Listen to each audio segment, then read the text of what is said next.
Good afternoon, कैसे हैं आप सब। आज हम अपने योजनाओं के क्रम में आज हम देखने वाले हैं मत्स्य पशुपालन और डेयरी मंत्रालय से संबंधित जो महत्वपूर्ण योजनाएं हैं उनकी बात करेंगे। इसके बाद आयुष मंत्रालय से संबंधित योजना की बात करेंगे। तो आज दो मंत्रालयों के अंतर्गत जो भी वर्ष भर में महत्वपूर्ण रहा है उनकी चर्चा हम करने जा रहे हैं। तो पहला जो मंत्रालय है वो है हमारा मत्स्य पालन, पशुपालन और डेयरी मंत्रालय, जिसके मंत्री हैं गिरिराज सिंह, और दूसरा हमारा मंत्रालय है आयुष मंत्रालय, जिसके मंत्री हैं श्रीपद यसो नायक। ठीक है, तो चलिए एक एक योजनाओं को देखते हैं और डिटेल में जानने का प्रयास करते हैं कि ये योजनाएं किस प्रकार से महत्वपूर्ण हैं और परीक्षा में यदि प्रश्न बनता है इन योजनाओं से तो किस प्रकार से प्रश्न यहां से पूछे जा सकते हैं। चले, तो पहला है आपका जो आज का पहला योजना है, ये संबंधित है, जैसा कि मैंने पहले बताया कि किस मंत्रालय से संबंधित योजनाओं की आज हम बात करने वाले हैं। तो जो पहला योजना आप देख रहे हैं ये मत्स्य पालन, पशुपालन और डेयरी मंत्रालय से संबंधित योजना है, जिसके मंत्री हैं श्रीपद यसो नायक। उनसे संबंधित योजनाओं को हम देखने जा रहे हैं। पहली योजना का नाम है डेयरी प्रसंस्करण एवं अवसंरचना विकास कोष योजना। इस योजना की यदि बात करें हम तो सबसे पहले मैंने बता दिया कि किस मंत्रालय के अंतर्गत आती हैं। तो ये जो भी योजनाएं हैं ये सभी के सभी आपके मत्स्य पालन, डेयरी पालन मंत्रालय के अंतर्गत आती हैं। ठीक है, चलिए देखते हैं एक एक करके। सबसे पहली बात, कोई योजना जब भी हम देखने जाते हैं तो जरूरी क्या होता है कि उस योजना का उद्देश्य क्या है। योजना का उद्देश्य, कोई भी योजना यदि हम देखते हैं तो सबसे पहले उसको क्रियान्वित कराने वाला मंत्रालय कौन सा है, दूसरा उस योजना का उद्देश्य क्या है, किन वर्गों के लिए वह योजना चलाई जा रही है।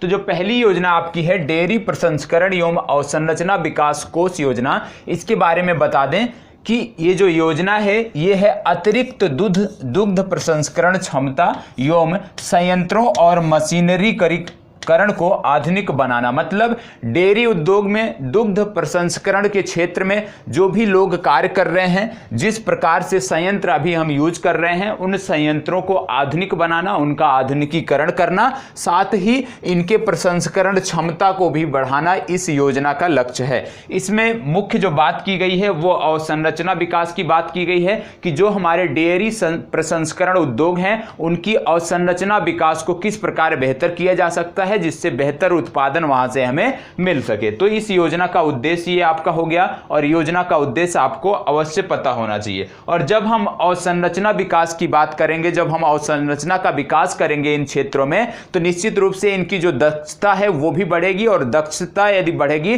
तो ये ज्यादा लाभकारी होंगे और कृषकों को ज्यादा से ज्यादा लाभ मिलेगा।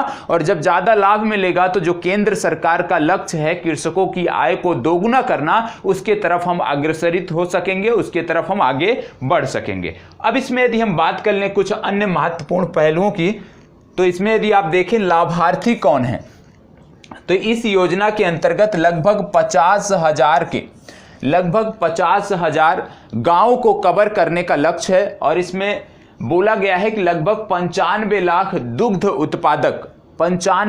दुग्ध उत्पादक जो समितियां हैं, दुग्ध उत्पादक जो लोग हैं, उनको इस योजना के तहत कवर किया जाएगा। इसके साथ साथ जो दुग्ध संघ है, राज्य डेयरी संघ है, दुग्ध सहकारी संस्थाएं हैं, दुग्ध उत्पादक कंपनियां हैं, इन सब को इसमें समाहित किया गया है। इन सब के माध्यम से, इन सब के सहयोग के माध्यम से डेयरी प्रसंस्करण एवं अवसंरचना विकास कोष की जो योजना है उसको आगे बढ़ाया जा रहा है। अब सबसे पहली बात आती है, कोई योजना हो गई तो उसका उद्देश्य क्या हो गया, किन वर्गों को कवर कर रही है। तीसरी सबसे महत्वपूर्ण बात आती है कि यदि कोई योजना है तो उसको फंड, वित्त कौन मुहैया करा रहा है। तो यदि हम इस योजना के बारे में बात करें कि इसको वित्त कहां से मिल रहा है, तो इसको जो वित्त है वो वित्त देने वाली संस्था है नाबार्ड। नाबार्ड के बारे में आप जानते होंगे, इसको बोलते हैं national bank for agriculture and rural development, और 1982 में इसकी स्थापना हुई थी। इसका हेडक्वार्टर जो है वो मुंबई में है। और वर्तमान समय में यदि हम बोले तो गोविंदा राजालू चिंतालू इसके प्रमुख हैं, इसके सीईओ हैं। तो नाबार्ड के बारे में भी आपको पता होना चाहिए। जो हमारी संस्थाएं हैं इस प्रकार की, उनके बारे में पूछा जाता है। राष्ट्रीय महत्व की जो भी संस्थाएं हैं उनके प्रमुख कौन है, हेडक्वार्टर कहां पे है और उस संस्था का उद्देश्य क्या है, यह भी आपको पता होना चाहिए। तो सबसे पहली बात आपने देखा कि इस योजना में किस प्रकार के लोगों को जोड़ा जा रहा है, किन वर्गों को जोड़ा जा रहा है। और जैसे कि मैंने पहले बताया कि इसमें लगभग 50,000 गांवों को कवर करने का लक्ष्य है, जिसमें 95 लाख दुग्ध उत्पादक जो भी लोग होंगे, दुग्ध उत्पादन से जो भी संस्थाएं जुड़ी होंगी, उनका अवसंरचना विकास बेहतर करने में यहां पे मदद मिलेगी। अब सबसे पहली बात हमने देखा कि वित्त नाबार्ड उपलब्ध कराता है। तो क्या नाबार्ड डायरेक्ट किसानों को देता है, कृषक संघों को देता है, दुग्ध उत्पादक समितियों को देता है? नहीं, आप डायरेक्ट नाबार्ड से ऋण नहीं ले सकते हैं। ऋण लेने के लिए क्या है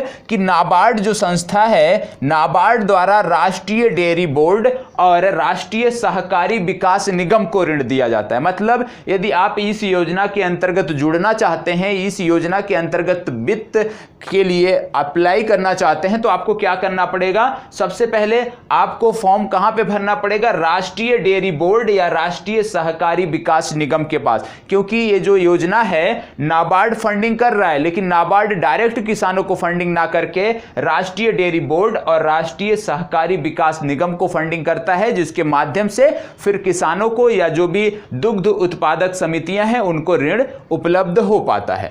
दूसरी बात आती है कि इस योजना को कब तक के लिए चलाया जाएगा। तो आपको बता दें, ये जो योजना है ये वर्ष 2022-23 तक चलेगी और इसमें जो भी आप ऋण लेते हैं उसको अदायगी की जो तिथि है वो बताया गया है कि 2030 से 2031 तक आप ऋण दे सकते हैं। मतलब वित्तीय वर्ष 2022 तक इस योजना को चलाया जाएगा और इसके अंतर्गत जो भी ऋण लिया जाएगा उसको अदा करने की, उसकी अदायगी की जो तिथि है वो 2030 का वित्तीय वर्ष है। मतलब यदि अपने अवसंरचना विकास के लिए, आप दुग्ध उत्पादन को बेहतर करने के लिए प्रसंस्करण क्षेत्र में आप काम करना चाहते हैं, दुग्ध प्रसंस्करण क्षेत्र में, तो आपको यहां पे क्या करना होगा? सबसे पहले यहां पे 2030 तक का आपको समय है, इस दौरान आप इस ऋण को अदा कर सकते हैं। दूसरी सबसे महत्वपूर्ण बात जो इसमें है वो है कि क्या इसमें ब्याज सब्सिडी भी दी जाती है? तो पहले पूर्व में 2019 के पूर्व तक इसमें 2% ब्याज सब्सिडी दी जाती थी। ठीक है, आपके जो भी प्रश्न है आप लास्ट में भी पूछिएगा।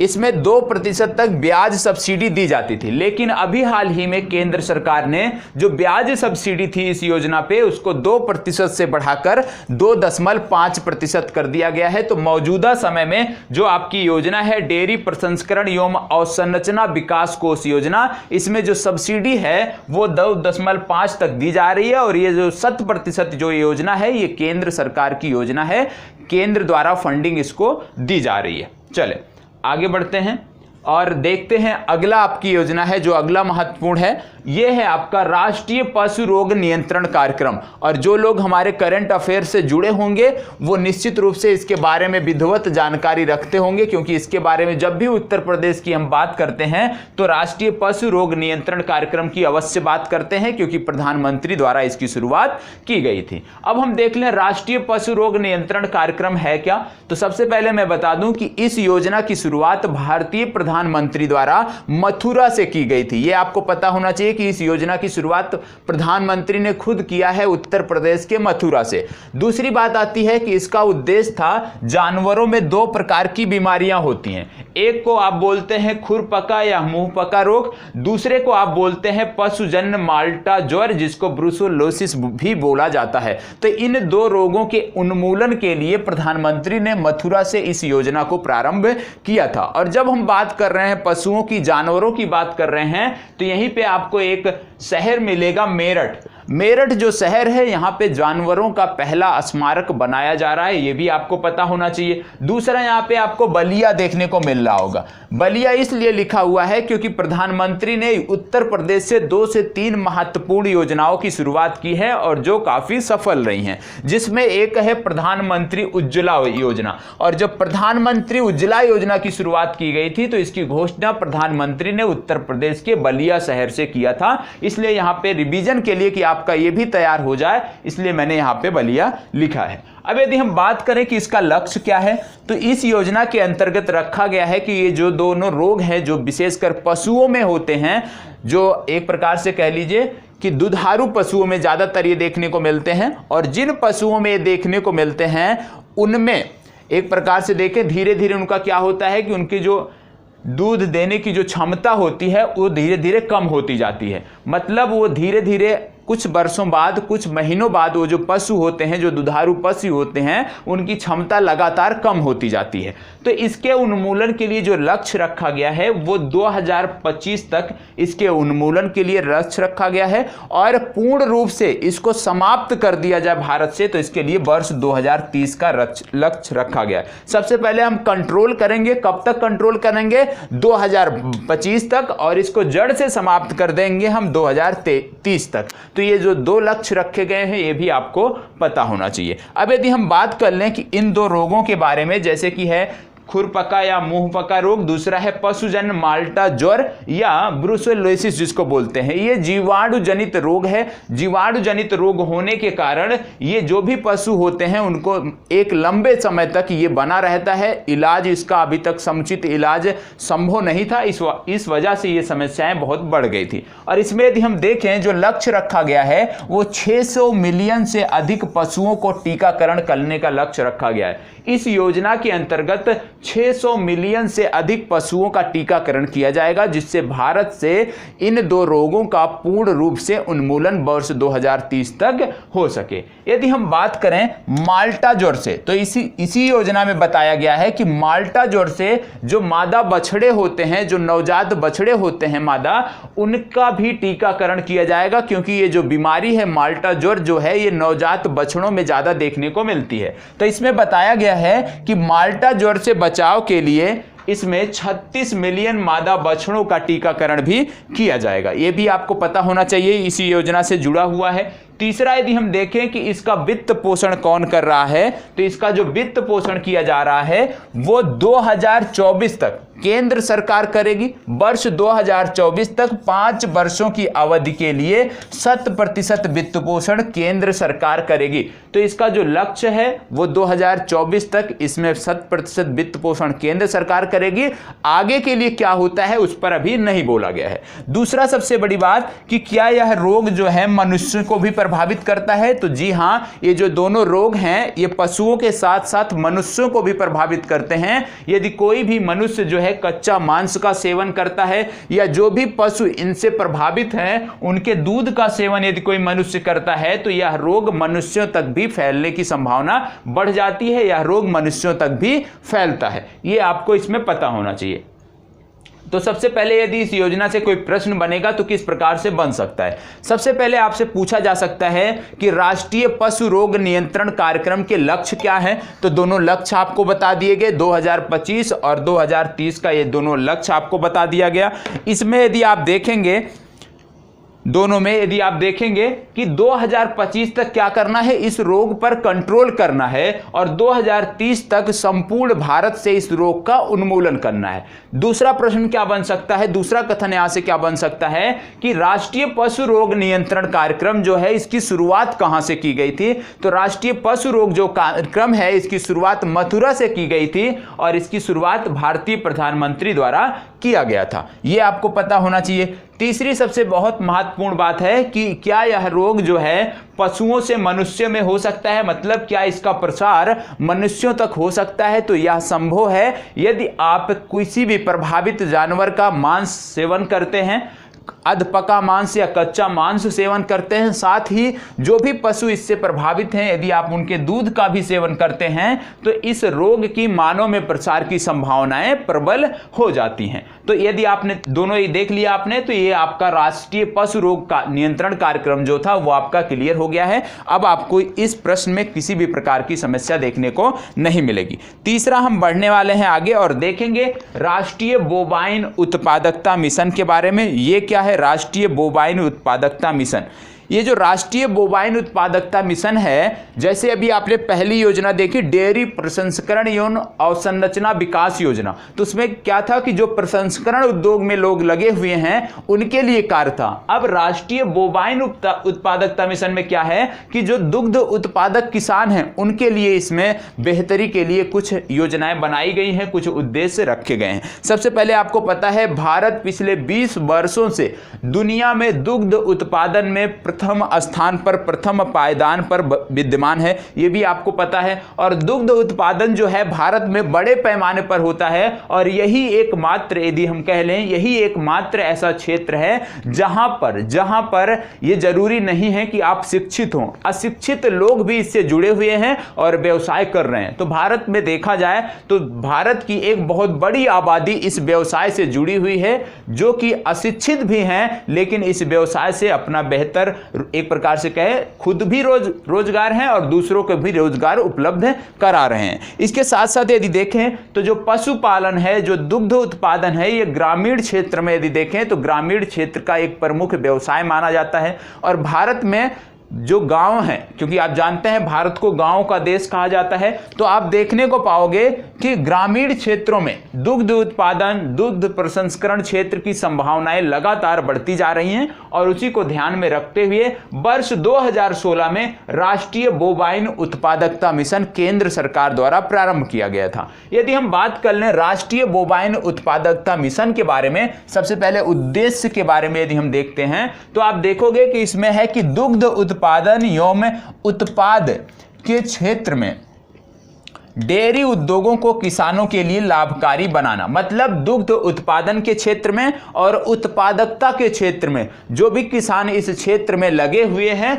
उनको क्या करना है, उनको इस कार्यक्रम को, किस प्रकार से इस कार्यक्रम को उनके लिए लाभकारी बनाया जाए, जिससे केंद्र सरकार का जो लक्ष्य है किसानों की आय को दोगुना करने का, उसको पाया जा सके। तो उसी से संबंधित ये योजना है। इसमें आपको मैंने पहले ही बोल दिया कि भारत पिछले 20 वर्षों से सबसे बड़ा दूध उत्पादक देश बना हुआ है और ये जो संभावनाएं हैं दुग्ध उत्पादन की, जो विकास की संभावनाएं भारत में हैं, लगातार बढ़ती जा रही हैं। तो इसका जो उद्देश्य है वो सिर्फ इतना है कि दुग्ध उत्पादन के क्षेत्र में जो भी किसान लगे हुए हैं उनकी उत्पादकता को बढ़ाना, उनकी आय को बढ़ाना इस मिशन का, इस योजना का उद्देश्य है। आप जानते हैं कि दुग्ध उत्पादन में संभावनाएं तो हैं ही, साथ ही भारत की अर्थव्यवस्था में ये जो क्षेत्र है हमारा दुग्ध उत्पादन, दुग्ध प्रसंस्करण का जो क्षेत्र है, ये भारतीय अर्थव्यवस्था में महत्वपूर्ण योगदान देता रहा है, दे रहा है। तो ये भी आपको पता होना चाहिए। तो इस योजना के बारे में आगे और देख लेते हैं कि क्या चीजें हैं जिनको हमें ध्यान में रखना है।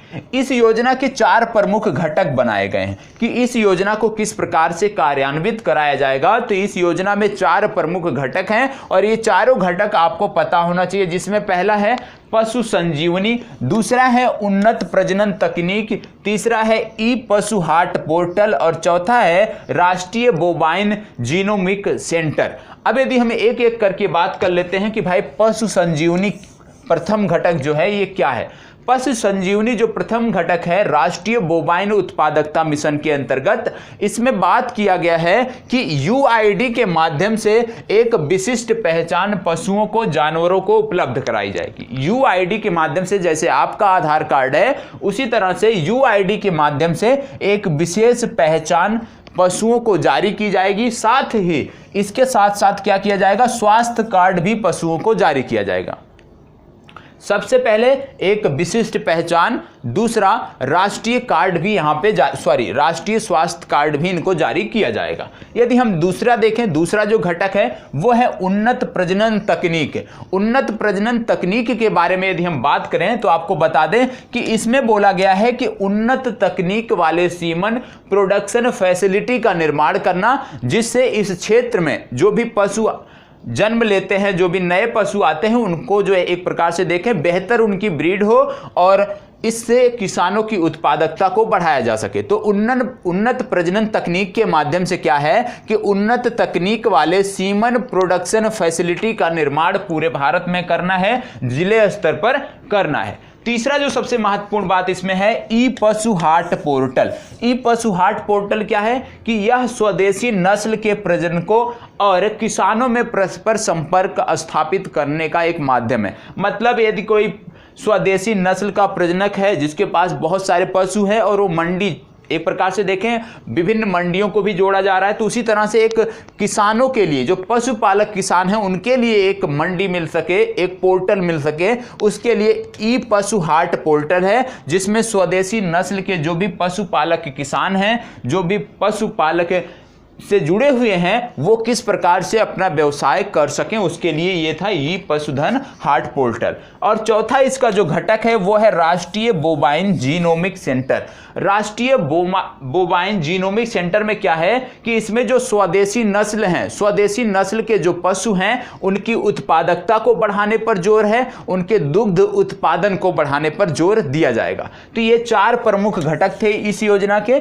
और यदि आप इन 4 प्रमुख घटकों के बारे में एक लाइन नोट कर सकते हैं तो नोट कर लीजिए, आपके लिए बेहतर रहेगा। और योजना से संबंधित बहुत ज्यादा तो प्रश्न नहीं बनते हैं, लेकिन कभी कभी 2 से 3 प्रश्न आपको देखने को परीक्षा में मिल जाते हैं।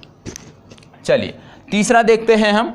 तीसरा हम देख रहे हैं राष्ट्रीय, अब हमारा जो मत्स्य पालन, पशुपालन और डेयरी मंत्रालय था, उससे संबंधित 2 से 3 योजनाएं थी जिसकी बात हमने किया, जिसकी चर्चा हमने किया। क्योंकि समय कम है, आप जानते हैं 1 महीने लगभग बचे हैं आपकी परीक्षा में, तो उस अनुसार आपकी तैयारी कराना है। तो जो भी महत्वपूर्ण योजनाएं हैं उस तरफ हमें आगे बढ़ना है। अब हम आगे बढ़ने वाले हैं राष्ट्रीय आयुष मिशन के बारे में, मतलब आयुष मंत्रालय की जो योजनाएं हैं उसके बारे में हम देखने वाले हैं। और आयुष मंत्रालय की जैसे ही बात आती है, आपको पता होना चाहिए कि कोई भी मंत्रालय हो, जब भी आप योजना के बारे में पढ़ें, किसी भी मंत्रालय के बारे में पढ़ें, तो उसके मंत्री कौन है ये आपको कम से कम अवश्य पता होना चाहिए। भले ही आपकी परीक्षा की दृष्टि से उपयोगी नहीं है, लेकिन मंत्रालय का नेतृत्व कौन कर रहा है ये आपको पता होना चाहिए। तो राष्ट्रीय आयुष मिशन की यदि हम बात करें तो हमारे मंत्री हैं श्रीपद येसो नायक। आयुष मंत्रालय जो हमारा बनाया गया है उसके मंत्री हैं श्रीपद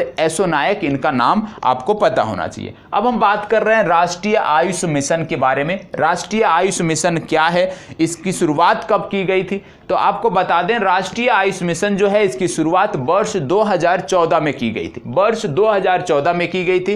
क्या उद्देश्य थे इस योजना के वो भी हम देख लेते हैं। इस मिशन का उद्देश्य था आयुष अस्पतालों और औषधालयों के उन्नयन के साथ साथ जो भी आयुष अस्पताल हैं, जो भी औषधालय हैं, उनके उन्नयन के साथ साथ जो प्राथमिक स्वास्थ्य केंद्र हैं, जो सामुदायिक स्वास्थ्य केंद्र हैं, जो जिला स्तर के अस्पताल हैं, वहां पे आयुष सुविधाओं को बढ़ावा देना, आयुष सुविधाओं को वहां पे मर्ज करना। तो इस योजना का उद्देश्य था कि जो भी हमारे एक प्रकार से आप कहते हैं ना प्राथमिक स्वास्थ्य केंद्र या सामुदायिक स्वास्थ्य केंद्र या जिला अस्पताल, इन सब में आयुष मंत्रालय से संबंधित जो आयुष विभाग हमारा है उसकी स्थापना करना, सभी को एकीकृत करना इस योजना का उद्देश्य था। मतलब सह स्थापना, जो भी हमारे अस्पताल हैं, चाहे वो सामुदायिक स्वास्थ्य केंद्र हैं, चाहे जिला अस्पताल हैं या प्राथमिक अस्पताल हैं, इन सब में आयुष विभाग की, आयुष अस्पताल की भी सह स्थापना इसका उद्देश्य था। यदि हम बात करें तो इसमें यह भी बोला गया था कि राज्य स्तर पर संस्थागत जो क्षमता है उसको सुदृढ़ करना है, क्योंकि 2014 के पूर्व में यदि देखें तो आयुष को उतना तवज्जो नहीं दिया जा रहा था, आयुर्वेदा को उतना तवज्जो नहीं दिया जा रहा था। 2014 के बाद जब आयुष मंत्रालय का एक अलग मंत्रालय ही बनाया गया तो उसके बाद से इस दिशा में कार्य करना प्रारंभ किया गया। और अभी तक क्या होता था कि जो हमारे चाहे वो सामुदायिक स्वास्थ्य केंद्र हो, चाहे प्राथमिक स्वास्थ्य केंद्र हो या जिला अस्पताल हो, वहां पे आयुष विभाग की स्थापना नहीं की गई थी। आयुष अस्पताल यदि होता भी कहीं था तो उस यूनिट से अलग होता था, लेकिन इसमें क्या किया गया, एकीकृत करने का प्रयास किया गया, सह स्थापना की बात की गई। यदि आप अपने गांव के, यदि आप अपने जिले के अस्पताल में जाएंगे तो अब आराम से, आसानी से आपको आयुष विभाग मिल जाएगा, आयुष अस्पताल उसी में मिल जाएगा। और आयुष से जुड़े हुए जैसे होम्योपैथी के डॉक्टर, आयुर्वेदा के डॉक्टर वहां पर आपको मिल जाएंगे।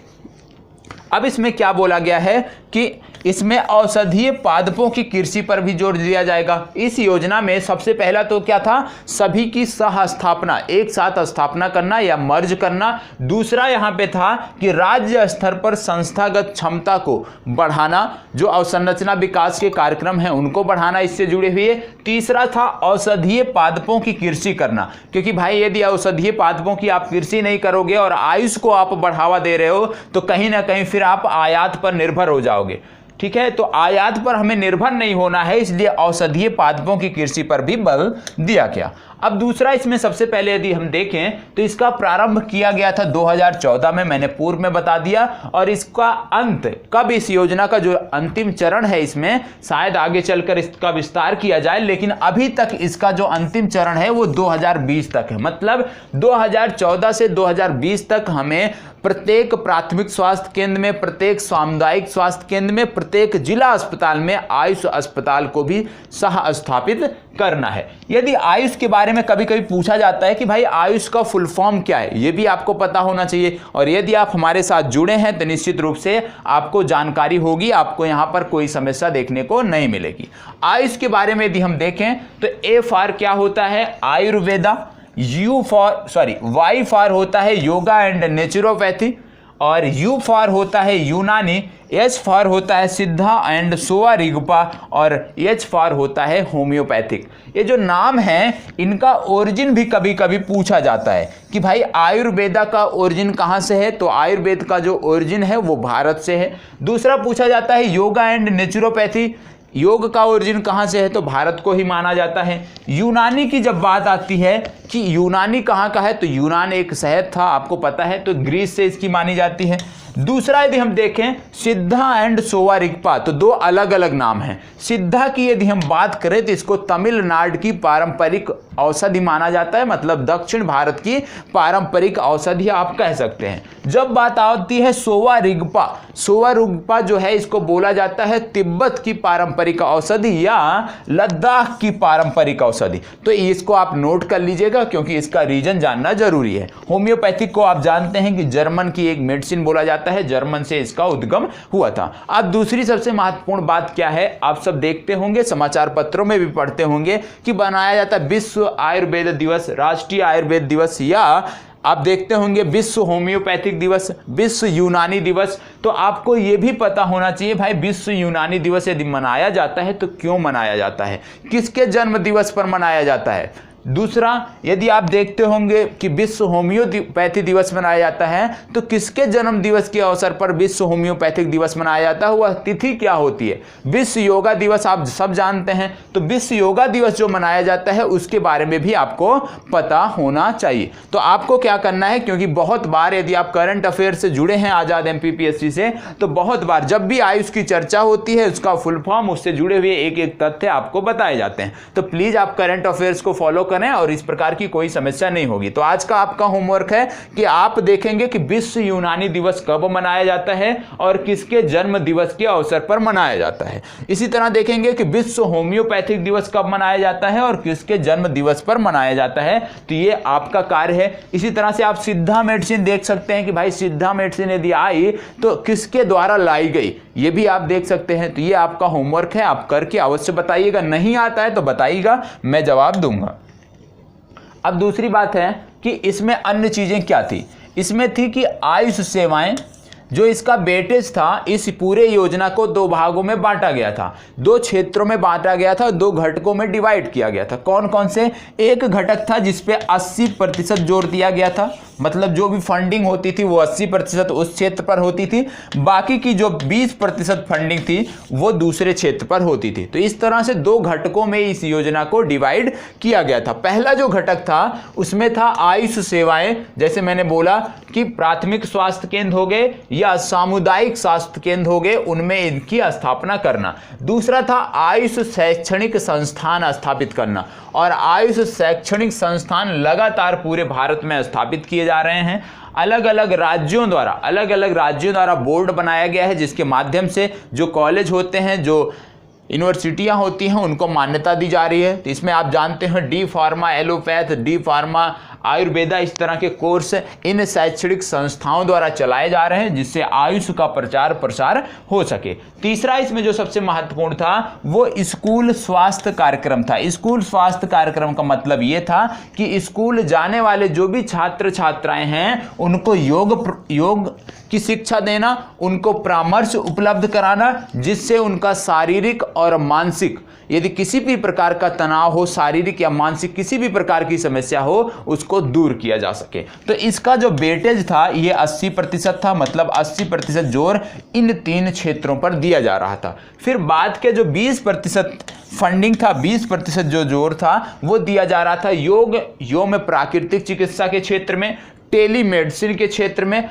औषधीय पौधों की फसल बीमा से संबंधित और सार्वजनिक निजी भागीदारी से संबंधित। बाकी का जो 20% था सरकार का फोकस, इस योजना के क्रियान्वयन कराने वाली एजेंसी का फोकस वो इन क्षेत्रों पर था, योग एवं प्राकृतिक चिकित्सा, टेलीमेडिसिन, औषधीय पौधों की फसल बीमा और सार्वजनिक निजी भागीदारी। क्योंकि औषधीय फसलों की फसल बीमा होना भी जरूरी है क्योंकि भारत में लगातार आपदाएं आती रहती हैं और फसल चक्र जो है वह हमारा प्रभावित होता है, किसानों को इससे नुकसान होता था। तो अभी तक फसल बीमा तो आपने सुना था, लेकिन इसमें जोड़ा गया कि औषधीय फल, जो आपके फल हैं, फूल हैं, वृक्ष हैं, उनकी जो भी खेती आप कर रहे हैं उस पर भी आपको बीमा उपलब्ध कराया जाएगा। तो इस योजना के जो महत्वपूर्ण पहलू थे वो आपने देख लिया। सबसे लास्ट में इसने क्या देखना था कि आयुष ग्राम की भी बात इसमें की गई थी।